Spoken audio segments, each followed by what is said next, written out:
નમસ્કાર મિત્રો, હું રાજેશ ભાસ્કર આપ સૌનું યુટ્યુબમાં આપણી આ ચેનલ પર સ્વાગત કરું છું. મિત્રો, આજે આપણે તારીખ 14 ફેબ્રુઆરી 2025ના કેટલાક મોસ્ટ ઇમ્પોર્ટન્ટ કરંટ અફેર અને અગાઉની પરીક્ષામાં પૂછાયેલા કેટલાક ઇમ્પોર્ટન્ટ પ્રશ્નો વિશે ડિટેલમાં ચર્ચા કરીશું, જે આપને આવનારી પરીક્ષા માટે ખૂબ જ ઉપયોગી સાબિત થશે. તો મિત્રો, આપ આ ચર્ચા સાથે જોડાઈ રહેજો અને વિડીયોને પહેલેથી લઈને છેલ્લે સુધી પૂરેપૂરો જોવાનો આગ્રહ રાખજો. તો ચલો મિત્રો, શરૂ કરીએ.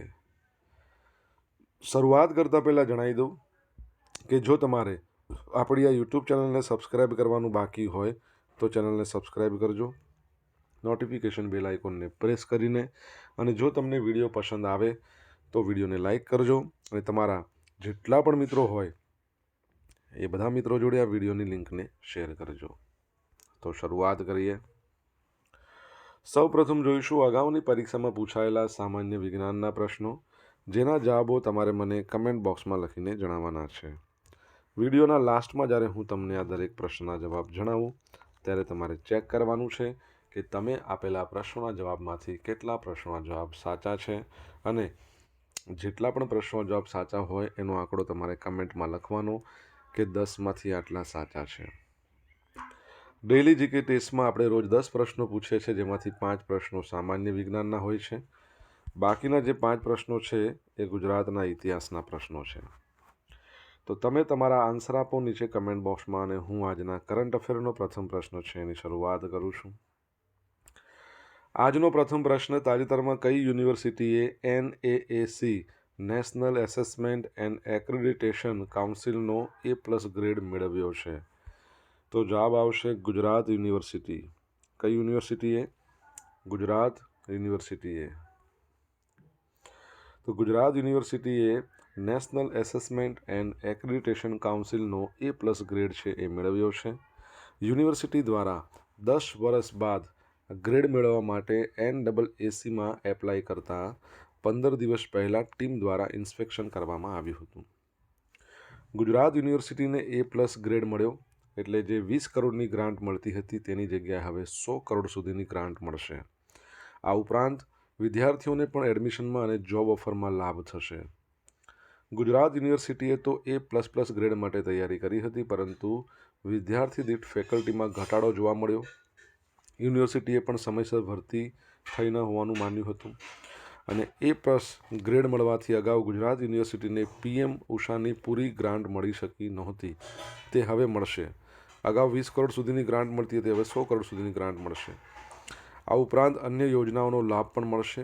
A+ ગ્રેડ મળવાને કારણે વિદ્યાર્થીઓનો ફાયદો થશે. વિદ્યાર્થીની ડિગ્રીમાં A+ ગ્રેડનો ઉલ્લેખ થશે, જેથી એડમિશન અને જોબ ઓફરમાં પણ ફાયદો થશે. ગુજરાત યુનિવર્સિટી 1949માં સ્થાપના. હાલમાં તેના વાઇસ ચાન્સેલર કોણ છે તમારે કહેવાનું છે. નેશનલ એસેસમેન્ટ એન્ડ એક્રેડિટેશન કાઉન્સિલની જો વાત કરીએ તો સ્થાપના 1994માં થઈ હતી, અને એના જે ચેરમેન છે એ અનિલ સહસ્ત્રબુદ્ધે છે. આ યાદ રાખજો. તાજેતરમાં આવેલા કરપ્શન પરસેપ્શન ઇન્ડેક્સ 2024માં ભારત કયા સ્થાને છે? તો જવાબ આવશે ભારત 96મા નંબર પર છે. કયા નંબર પર છે? 96મા નંબર પર. તો તાજેતરમાં ટ્રાન્સપરન્સી ઇન્ટરનેશનલે કરપ્શન પરસેપ્શન ઇન્ડેક્સ 2024 આ રિપોર્ટ જાહેર કર્યો. યાદ રાખજો કયો રિપોર્ટ છે? 2024, જેમાં ભારતની રેન્કિંગમાં ઘટાડો થયો છે. 2024ની યાદીમાં તે 3 સ્થાન ઘટીને 96મા નંબર પર આવી ગયો છે. 2023માં ભારતમાં 93 નંબર પર હતું. હવે ડેનમાર્ક નંબર 1 2023માં પણ હતું, અત્યારે 2024માં પણ છે. ત્યાં ઓછામાં ઓછો ભ્રષ્ટાચાર છે. સેકન્ડ નંબર પર ફિનલેન્ડ છે, અને સિંગાપુર ત્રીજા સ્થાને છે, જ્યારે દક્ષિણ સુદાન એ છેલ્લા 180મા નંબર પર સૌથી ભ્રષ્ટ દેશ છે. ચીન 76મા નંબર પર છે. 2 વર્ષથી તેની રેન્કિંગમાં કોઈ ફેરફાર થયો નથી. સાથે પાકિસ્તાનમાં પણ ભ્રષ્ટાચાર વધ્યો છે. 133મા સ્થાનેથી 135મા સ્થાને આવી ગયો છે. શ્રીલંકા 121મા નંબર પર, બાંગ્લાદેશ 149મા નંબર પર છે.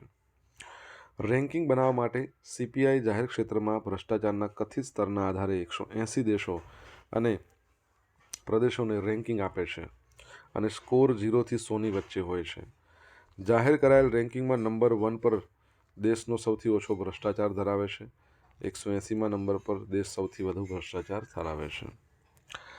તમને ખબર હોય તો રિસન્ટલી આપણે ભણ્યા હેનલે પાસપોર્ટ ઇન્ડેક્સ, એમાં સિંગાપોરનો પાસપોર્ટ વિશ્વમાં નંબર 1 પર છે. ભારતનો પાસપોર્ટ 80માં નંબર પર આવે છે. ફોર્બ્સના સૌથી શક્તિશાળી દેશોનું રિસન્ટલી લિસ્ટ આવ્યું હતું. એમાં નંબર 1 પર કોણ છે તમને ખબર હોય તો કમેન્ટ બોક્સમાં લખીને જણાવો. અદાણી ગ્રુપ 1000 બેડની મલ્ટી સ્પેશિયાલિટી હોસ્પિટલ અને મેડિકલ કોલેજ બનાવશે. તો અદાણી ગ્રુપે માયો ક્લિનિક સાથે ભાગીદારીમાં આરોગ્ય માળખાગત સુવિધાઓ પર 6000 કરોડ રૂપિયાનો ખર્ચ કરશે અને એ અંતર્ગત મુંબઈ અને અમદાવાદમાં 1000 બેડની મલ્ટી સ્પેશિયાલિટી હોસ્પિટલો અને મેડિકલ કોલેજો સ્થાપવામાં આવશે. આ ખર્ચ અદાણી ગ્રુપના ચેરમેન ગૌતમ અદાણી દ્વારા એમના નાના પુત્ર જીતના લગ્ન સમયે જાહેર કરાયેલા 10,000 કરોડના આયોજનનો એક ભાગ છે, જે સખાવતી કાર્યો માટે ખર્ચવામાં આવશે. ગૌતમ અદાણીએ ભારતના વિવિધ શહેરો અને નગરોમાં આવા અન્ય સંકલિત અદાણી હેલ્થ સિટીનું આયોજન કર્યું છે. ઓકે, હોસ્પિટલની વાત આવી એટલે સ્વાસ્થ્યની વાત આવે. તમને ખબર છે વર્લ્ડ હેલ્થ ડે ક્યારે મનાવવામાં આવે છે? કમેન્ટ બોક્સમાં લખો. વર્લ્ડ હેલ્થ ઓર્ગેનાઇઝેશનનો સ્થાપના દિવસ છે અને રિસન્ટલી અમેરિકા વર્લ્ડ હેલ્થ ઓર્ગેનાઇઝેશનમાંથી નીકળ્યું, ત્યારબાદ આર્જેન્ટિના પણ તેમાંથી નીકળી ગયું છે, એ પણ યાદ રાખજો. મિત્રો, વિડીયો પસંદ આવ્યો હોય, ભણવાની મજા આવી હોય તો વિડીયોને લાઇક કરો. તમારા મિત્રો જોડે વિડીયોની લિંકને શેર કરો. આપણી બંને યુટ્યુબ ચેનલ રાજેશ ભાસ્કર 2 એને સબસ્ક્રાઈબ કરો, નોટિફિકેશન બેલ આઇકોનને પ્રેસ કરીને. જો તમારે ડેલી કરંટ અફેરની PDF જોઈતી હોય તો આપણી ટેલિગ્રામ ચેનલને જોઈન કરો. લિંક વિડીયોની ડિસ્ક્રિપ્શનમાં છે. PDF તો તમને મળશે જ, અહીંયા તમને પોલ્સ પણ રમવા મળશે. તાજેતરમાં કોણે બાંગ્લાદેશમાં શરૂ થયેલી હિંસા પ્રદર્શન મામલે પૂર્વ વડાપ્રધાન શેખ હસીનાને જવાબદાર ઠેરવ્યા છે? તો સંયુક્ત રાષ્ટ્રે. કોણે? યુનાઇટેડ નેશન્સે. તો તાજેતરમાં યુનાઇટેડ નેશન્સ છે એણે બાંગ્લાદેશમાં થયેલી જે હિંસા પ્રદર્શન મામલે પૂર્વ વડાપ્રધાન શેખ હસીનાને જવાબદાર ઠેરવ્યા છે અને કહ્યું કે બાંગ્લાદેશની પૂર્વ સરકારે સત્તા જાળવવા માટે ગત વર્ષે દેખાવકારો પર આયોજનબદ્ધ હુમલા અને હત્યા કરાવી હતી, જે માનવતા વિરુદ્ધનો ગુનો હોઈ શકે. સંયુક્ત રાષ્ટ્રે તપાસ કરેલો રિપોર્ટ માનવ અધિકાર કાર્યાલયમાં સોંપેલો છે, જેમાં કહેવાયું છે કે વડાપ્રધાન શેખ હસીનાની સરકારે દેખાવો પર દમન કર્યું છે. આ દરમિયાન ખોટી રીતે અનેક હત્યાઓ થઈ છે. UN રિપોર્ટમાં એવું કહેવાયું છે કે બાંગ્લાદેશમાં સરકારી નોકરીઓમાં અનામત વિરુદ્ધ દેખાવો થયા હતા. ત્યારબાદ શેખ હસીનાના રાજીનામાની માંગ થઈ હતી. રિપોર્ટમાં અંદાજો લગાવ્યો છે કે લગભગ 1400 લોકોના મોત અને હજારો લોકો ઇજાગ્રસ્ત થયા છે. બાંગ્લાદેશમાં સુરક્ષા દળોની ફાયરિંગને કારણે મોટાભાગના લોકોના મોત થયા છે, જેમાં બાળકો પણ સામેલ હતા અને મૃતકોમાં 12થી 13% તો બાળકો હતા. સંયુક્ત રાષ્ટ્રના માનવ અધિકાર કાર્યાલયે બાંગ્લાદેશમાં 1 જુલાઈથી 15 ઓગસ્ટ વચ્ચે થયેલી હિંસાની ઘટનાઓની તપાસ કરી હતી, જેમાં સામે આવ્યું કે પૂર્વ સરકાર દ્વારા હત્યા, ત્રાસ, કેદ, અન્ય અમાનવીય કૃત્યો કરવામાં આવ્યા છે, જેમાં શેખ હસીનાની સરકાર, તેમની આવામી લીગના પાર્ટીના હિંસક તત્વો, બાંગ્લાદેશી સુરક્ષા તેમજ ગુપ્તચર એજન્સીઓનો હાથ હતો. ઓકે, યુનાઇટેડ નેશન્સનો રિપોર્ટ છે. 24 ઓક્ટોબર 1945માં તેની સ્થાપના થઈ. હેડક્વાર્ટર ન્યૂયોર્કમાં આવેલું છે. એના જે સેક્રેટરી જનરલ છે એનું નામ તમને આવડતું હોય તો કમેન્ટ બોક્સમાં લખીને જણાવી શકો છો. ગુજરાતનું પ્રથમ ગ્રીનફિલ્ડ એરપોર્ટ કયા શહેરમાં બનાવવામાં આવ્યું છે? તો રાજકોટમાં. કઈ જગ્યાએ? રાજકોટમાં. તો તાજેતરમાં રાજકોટ અમદાવાદ હાઈવે પર રાજકોટમાં જે આવેલું છે હીરાસર ગ્રીનફિલ્ડ ઇન્ટરનેશનલ એરપોર્ટ, ત્યાં એરપોર્ટ ખાતે 23,000 ચોરસ મીટરમાં નવનિર્મિત આધુનિક ટર્મિનલને ખુલ્લું મૂકવામાં આવ્યું છે.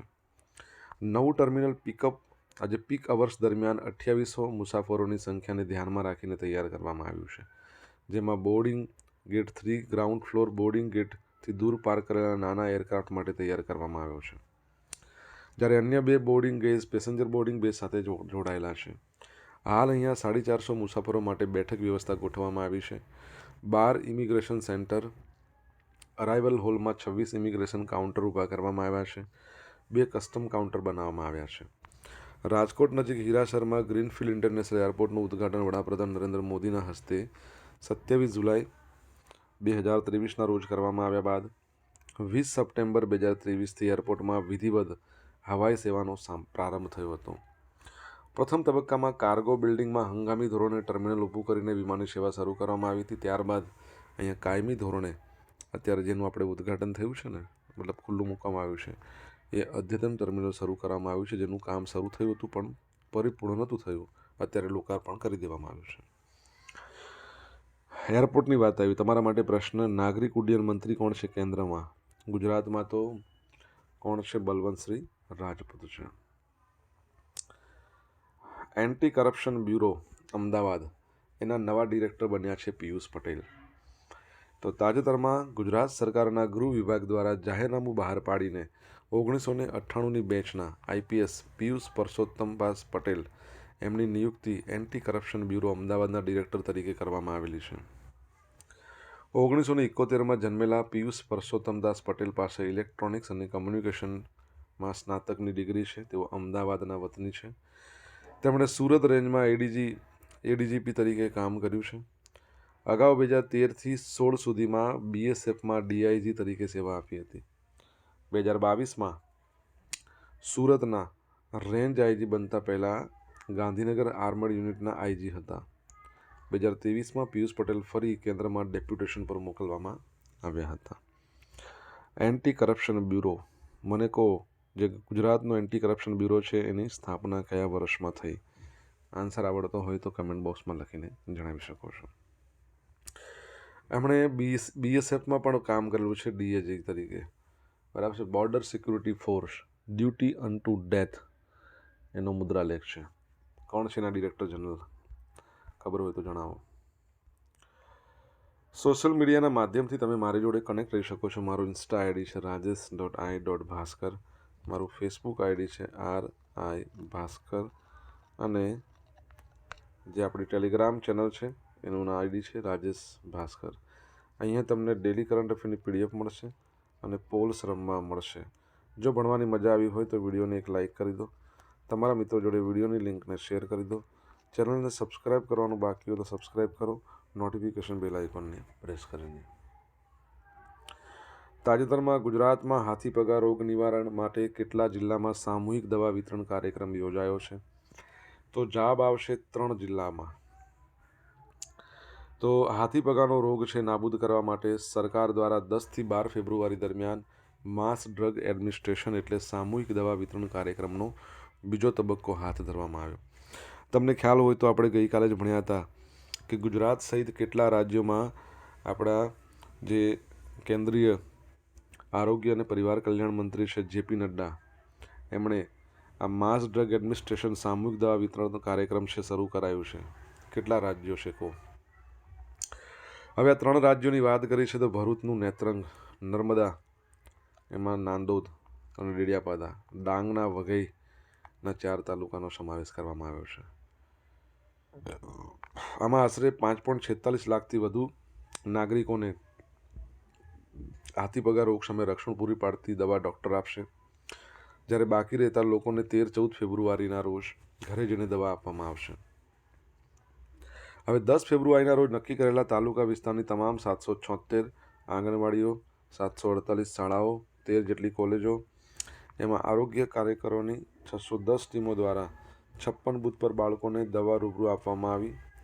હાથીપગા રોગને ફાઇલેરિયાસિસ તરીકે ઓળખવામાં આવે છે. બાળપણમાં લાગુ પડે છે. મચ્છરના ડંખથી આ બીમારી ફેલાય છે. જેના લોહીમાં ફાઇલેરિયાના જીવાણુ હોય તેને કોઈ મચ્છર ડંખ મારે ને પછી એ જ મચ્છર બીજાને કરડે ત્યારે એ વ્યક્તિના લોહીમાં પણ જીવાણુ પ્રવેશે છે. બરાબર છે? ઓકે, આ યાદ રાખજો. એમઆઈ કેપટાઉને સનરાઇઝર્સ ઇસ્ટર્નને હરાવીને એસે-20નું ટાઇટલ જીત્યું છે. તો એમઆઈ કેપટાઉને ડિફેન્ડિંગ ચેમ્પિયન છે સનરાઇઝર્સ ઇસ્ટર્ન. એને હરાવીને SA20નું ટાઇટલ જીત્યું. ફાઇનલ મેચ વાન્ડર સ્ટેડિયમ ખાતે સનરાઇઝર્સ ઇસ્ટર્ન કેપ અને મુંબઈ ઇન્ડિયન્સ કેપ ટાઉન વચ્ચે રમાઈ. આ મેચમાં મુંબઈ ઇન્ડિયન ટાઉને સનરાઇઝર્સ ઇસ્ટર્ન કેપને 76 રનથી હરાવ્યું. પ્રથમ વખત ટાઇટલ પર કબજો કર્યો છે. ટાઇટલ મેચમાં હાર સાથે પ્રથમ 2 સિઝનના ચેમ્પિયન સનરાઇઝર્સ ટીમ ટાઇટલની હેટ્રિક ચૂકી ગઈ છે. બરાબર. તમને ખબર હોય તો અંડર-19 T20 વુમન્સ વર્લ્ડ કપ યોજાયો હતો મલેશિયામાં. કોણ જીત્યું છે, કોણ હાર્યું છે, તમારે જણાવવાનું છે કમેન્ટ બોક્સમાં લખીને.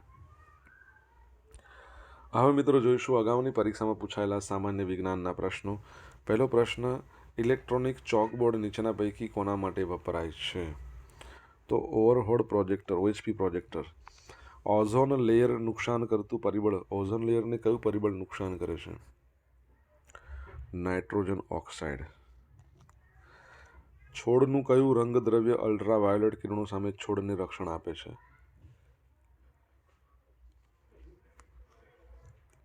ક્લોરોફિલ. ભારતના વાતાવરણમાં મિથેન ગેસનો મુખ્ય સ્ત્રોત કયો છે? ડાંગરની કેરીઓ. પીવાના પાણીમાં લોહ તત્વની ક્ષમ્ય માત્રા કેટલી હોવી જોઈએ? તો 1 ppm. હવે જોઈશું અગાઉની પરીક્ષામાં પૂછાયેલા ગુજરાતના ઇતિહાસના પ્રશ્નો. પહેલો પ્રશ્ન, ગાંધીજીની યાદમાં ગુજરાતમાં મીઠાનો ડુંગર કયા શહેરમાં બનાવવામાં આવેલો છે? ગાંધીનગરમાં. સેકન્ડ પ્રશ્ન, દિલ્હી સલ્તનતનો સુલતાન જેણે અલહીરવાળનો નાશ કરીને ગુજરાતને દિલ્હી સાથે જોડી દીધું અને ગુજરાત 14મી સદીમાં તેના નિયંત્રણ હેઠળ હતું, એ સુલતાન કોણ હતો? તો અલાઉદ્દીન ખિલજી. ગુપ્ત યુગના પતન પછી ગુજરાત રાજ્ય હિન્દુ અથવા બુદ્ધિસ્ટ રાજ્ય તરીકે વિકસિત થયું હતું. ગુપ્ત પછી કયા વંશના રાજવીઓએ 6 થી 8 સદી દરમિયાન ગુજરાતમાં શાસન કર્યું? મૈત્રક વંશ. સહસ્ત્રલિંગ તળાવ કોને બંધાવ્યું હતું? તો સહસ્ત્રલિંગ તળાવ કોને બંધાવ્યું હતું? સિદ્ધરાજ જયસિંહે. મોગલ સલ્તનતના વાઇસરોય તરીકે ગુજરાતમાં નીચે દર્શાવેલમાંથી કોણે ફરજ બજાવી હતી? દારા સિકો, ઔરંગઝેબ, મુરાદ, બસ બધા હતા. કોણ હતા? બધા હતા. હવે મિત્રો જોઈશું ગઈકાલે પૂછેલા પ્રશ્નો જવાબ. પહેલો પ્રશ્ન કે તાજેતરમાં કયા શહેરમાં બિમસ્ટેક યુથ સમિટનું આયોજન કરવામાં આવ્યું? તો ગાંધીનગરમાં. Second to debut one day મેચમાં 150 રન બનાવનાર વિશ્વનો પ્રથમ ખેલાડી મેથ્યુ બ્રિસ્ક એ કયા દેશનો છે? દક્ષિણ આફ્રિકાનો છે. હવે મિત્રો આજે પૂછેલા પ્રશ્નોના જવાબ જોઈ લઈએ. પહેલો પ્રશ્ન એવો પૂછ્યો હતો કે હાલમાં ગુજરાત યુનિવર્સિટીના વાઇસ ચાન્સેલર કોણ છે? તો નિરજા ગુપ્તા. કોણ છે? નિરજા ગુપ્તા. ફોર્બ્સના સૌથી શક્તિશાળી દેશોની યાદી બહાર પાડી, તેમાં નંબર 1 પર કોણ હતું? America. Number 2 China. Number 3 Russia. ભારત 12મા નંબર પર. ત્રીજો પ્રશ્ન, વિશ્વ સ્વાસ્થ્ય દિવસ આપણે ક્યારે મનાવીએ છીએ? 7મી એપ્રિલના રોજ. ચોથો પ્રશ્ન, યુનાઇટેડ નેશન્સના સેક્રેટરી જનરલનું નામ શું છે? તો એન્ટોનિયો ગ્યુટેરસ. પાંચમો પ્રશ્ન, કેન્દ્રીય નાગરિક ઉડ્ડયન મંત્રાલયના મંત્રીનું નામ શું છે? કિંજરાપુ, કેમ લખાતું નથી? કિંજરાપુ રામ મોહન નાયડુ. કિંજરાપુ રામ મોહન નાયડુ. છઠ્ઠો પ્રશ્ન, ACB બરાબર છે, એની સ્થાપના ક્યારે થઈ હતી? 1963માં, 1963. બરાબર. 7મા નંબરનો પ્રશ્ન, ગુજરાત સહિત કેટલા રાજ્યોમાં તમને ખબર છે કે આજે હાથીપગો છે એના માટે દવા વિતરણ કાર્યક્રમ? તો ટોટલ 13 રાજ્યો છે અને 13 રાજ્યોના 11 જિલ્લાઓ છે. 8મા નંબરનો પ્રશ્ન શું હતો? અંડર-19 વુમન્સ વર્લ્ડ કપ જે મલેશિયામાં યોજાયો એમાં ભારત જીત્યું છે સાઉથ આફ્રિકાને હરાવીને. હવે મિત્રો જોઈશું ગઈકાલના કરંટ અફેરમાંથી પૂછેલા કેટલાક ઇમ્પોર્ટન્ટ પ્રશ્નો જેના જવાબો તમારે કમેન્ટમાં લખવાના. પહેલો પ્રશ્ન, ગુજરાતમાં કયા સ્થળે ટ્રાન્સપ્લાન્ટેશન અપડેટ 2025 કોન્ફરન્સનો પ્રારંભ થયો? સેકન્ડ પ્રશ્ન, તાજેતરમાં 7000 ODI રન બનાવનાર વિશ્વનો બીજો સૌથી ઝડપી બેટ્સમેન કોણ બન્યો છે? જવાબ આવડતો હોય તો કમેન્ટ બોક્સમાં લખીને જણાવજો. તો મિત્રો આ હતા આજના દિવસના કેટલાક મોસ્ટ ઇમ્પોર્ટન્ટ કરંટ અફેર. સાથે આપણે જોયું અગાઉની પરીક્ષામાં પૂછાયેલા ઇમ્પોર્ટન્ટ પ્રશ્નો એના જવાબોની સાથે. આશા રાખું બધાને ભણવાની મજા પડી હશે. મજા પડી હોય તો વિડીયોને લાઇક કરો, તમારા મિત્રો જોડે વિડીયોની લિંકને શેર કરો. આપણી બંને યુટ્યુબ ચેનલ રાજેશ ભાસ્કર 2ને સબસ્ક્રાઇબ કરો, નોટિફિકેશન બેલ આઇકોનને પ્રેસ કરીને. તો મિત્રો thank you so much for watching this video. Have a nice day. જય હિન્દ, જય ભારત, જય જય ગરવી ગુજરાત.